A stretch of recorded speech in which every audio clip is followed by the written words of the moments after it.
Alright, so last time I showed you guys a game in the London, and before I continue doing and start the actual theory of the London, I want to show you guys a very basic endgame, which is incredibly important for tournament chess, and that is king and queen versus king and pawn on the 7th rank, so this pawn's promoting. And the key is, in general, there's two keys, but the main key is where is the pawn. If the pawn is on the knight's rank, or the center 2 squares, then the queen and the king are going to pull the win.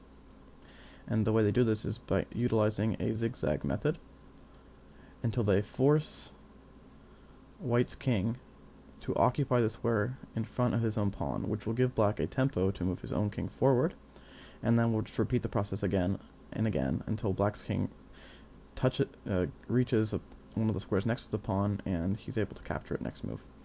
So let's see how this method works.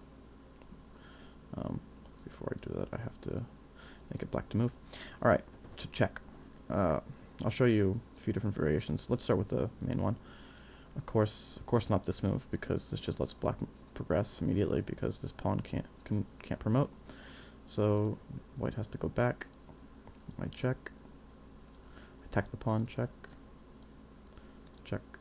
And this is the key. Once we get to this position, and we attack the king and the pawn, the king will have to occupy the square directly in front of his own pawn, which prevents it from promoting, which allows me, as black, to win a tempo. So now white will, again, start this threat, and this time, just to show you a different variation, instead of going here, I'll just do this move. The zigzag starts again, I check, and then I go here and attack the pawn. He has to defend it. I check again, he goes back, I check again. We get back to the same position. And needless to say, black is going to march up the board and just take this pawn pretty easily. This technique works equally well with knight's pawns. For example, check. Same thing. And just pretty simple, really. Just doing this, this zigzag. Sorry. And again, just march the king. So that looks pretty simple, right? But why doesn't this work with a rook pawn, for example, or bishop's pawn? Let's look at the rook pawn. The rook pawn's pretty simple. So the difference between the rook's pawns, bishop's pawns, and the other pawns is that they allow for stalemate ideas. The rook's pawn is more obvious. If we start the zigzag, and we just keep this process going, we just keep going back and forth, we come to this pass, where we come to the point where we attack the king and the pawn, and the problem is that here normally black would progress with his king, but here white is stalemated, so black has to move his queen off of this file, and when he does that, white will just return and renew the threat. So there's no way black can possibly win this position. Likewise, the bishop's pawn is a little trickier, but once you know the trick, it's pretty obvious. So let's say that we're playing for black, and we play this, and white plays king here. This is the correct move. We check. White plays here. And we check. White plays here. Check. And white plays here. And we check here, and we're thinking, oh, we've reached the ideal position, right? White has to play here. There's no choice, or else he's going to lose the pawn, and then I'll just progress. Pretty easy to win. But unlike the center pawns and the knight's pawn, white has this recourse, which is king h8.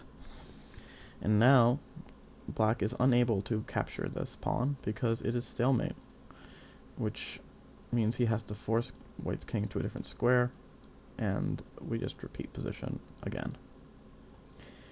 It's important to notice that, it's important to know that not in every position are rook's pawns and bishop's pawns draws. If the king is close enough, and by close enough, I'll draw you for the rook's pawn, for example. I'll draw you. Let's see, if the king can get within this square, then he should be able to win. And I'm going to show you a pretty cool example of this. So the position starts out like this. And it's white's turn. You're probably looking at this and saying, there's no way white can win knowing the stalemate ideas, but white has a... Remember, if white can get in this box, he can win, right? So he just has to get his king in there somehow. How can he do that? So he plays this move. He blocks his queen from stalemating the king.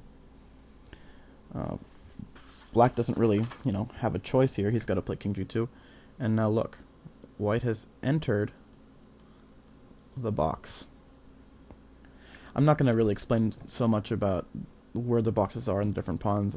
Just in general, know that if your king is close, you should calculate for some sort of checkmate. So king f5 is check. So of course black is going to move his king. Of course, I want you to realize that this doesn't help black. White will just repeat the same maneuver, and his king gets even closer. So he has to play this move. Now, this is the key. White has to realize that he can't really prevent this pawn from promoting. If he does, it'll just be stalemate. So he has to kind of just concede that. So he does this check. And the key to this check is that it forces black's king to go to either one of these two squares.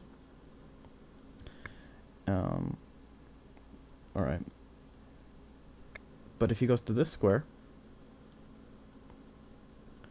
white has this recourse, right? And he's going to put his queen right on h1, and there's no way black's just going to lose. So black actually only has one move, which is this. What's the point of this? Remember, the king has reached the box. And once we've got the queen this active, all we have to do is bring our king closer.